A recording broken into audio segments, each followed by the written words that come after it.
Maganda po ang simula ng kampanya ni Pinay tennis star Alex Ayala sa Italian Open doon sa Roma. Habe! Kanya pong tinalo sa unang round ang Polish player na si Magdalena Frek. Naging mainit ang simula po ni Ayala kung saan kanyang agad na inilampaso ang kalaban. Bumawi ho sa second set si Frek para ho maipwersa ang third set. Habang naging maganda rin ang mga tagpo sa huling yugto pero sa huli nanaig ang pambato ng Pilipinas. Score 6-0, 3-6-6-4. Sunod po mga katapat ni Ayala ang Chinese at world number 33 na si Wang Xinyu. Wagi naman po ang huling laban ng guest team na Macau Black Knights sa kanilang PBA Commissioner's Cup campaign.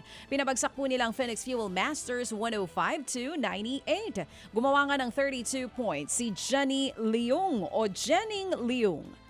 Para po mga kapatid, sa koponan, nagtapos ang Knights na may 3 wins at 9 losses ngayong conference. Masama naman pong pagkatalo para sa Phoenix, lalo't napahina nito ang tsansa ng koponang makakuha ng twice the beat advantage sa playoffs. May 6 wins at 5 losses ang Fuel Masters sa ngayon. Nilaglag po naman ng San Miguel Beerman ang Terra Firma Jeep sa karera po sa quarterfinals ng PBA Commissioner's Cup. Ito nga ay kasunod ng kanila pong 126-110 na panalo kontra sa Jeep. Nagtala po ng 33 points si import Benny Boatwright habang 30 puntos ho naman at 16 na rebound ang ambag ni 9-time MVP Junmar Fajardo. Dahil dyan, 4 takpunan po ang merong makakaparehong record. May 6 na panalo at 5 talo ang SMB, Phoenix, Magnolia at ang TNT. 4 wins naman at 7 talo ang record ng Jeep. Magpapatuloy naman po ngayong Webes ang 2026 MPTC Tour of Luzon para sa ika-8 stage. Nako, 8 stage na pala. Magsisimula nga po ang stage 8 sa Pagudpud, Ilocos Norte. Pababa po yan sa probinsya ng Paway. May layo po itong 157 kilometers. Nangunguna pa rin sa individual general classification ang pambato ng LCW UAE na si Nikita Shulchenko. Nagtala nga po siya ng total time na 19 hours and 31 minutes and 20 seconds matapos ang unang 7 stages. Mas mabilis po yan ng 1 minute and 38 seconds sa teammate at second placer na ngayon po ay si Yusef Alferay.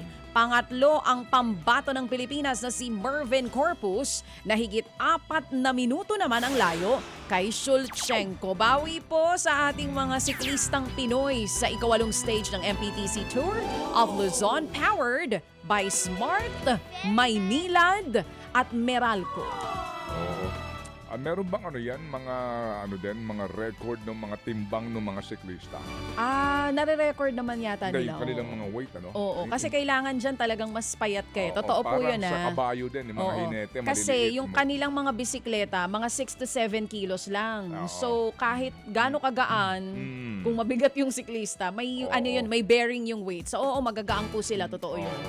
Samantala, 2 namang bigating coaches ang magiging bahagi po ng Alas Pilipinas Women Coaching Staff. Magsisilbing deputies ni Head Coach Ty Bundet, sina Sherwin Meneses at Creamline at Shaq De Los Santos po ng Signal at UST.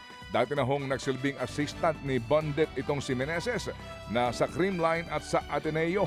Nagbabalik ko naman sa Women's National Team si De Los Santos matapos pong hawakan ng koponan noong pong 2018 Asian Games at 2019 Asian Games. Lalaban ang Alas Women sa 2026 AVC Women's Cup mula June 6 hanggang 14 sa Canton City sa Ilocos Sur. Mga kapatid, patuloy po kayong tumutok sa 105.9 True FM para sa totoong balita, impormasyon, music and entertainment. Mag-subscribe sa aming YouTube channel at podcast at sundan nyo kami sa Facebook, Instagram, X at TikTok sa True Network PH. Bisitahin din po ang aming official website, truefm.ph.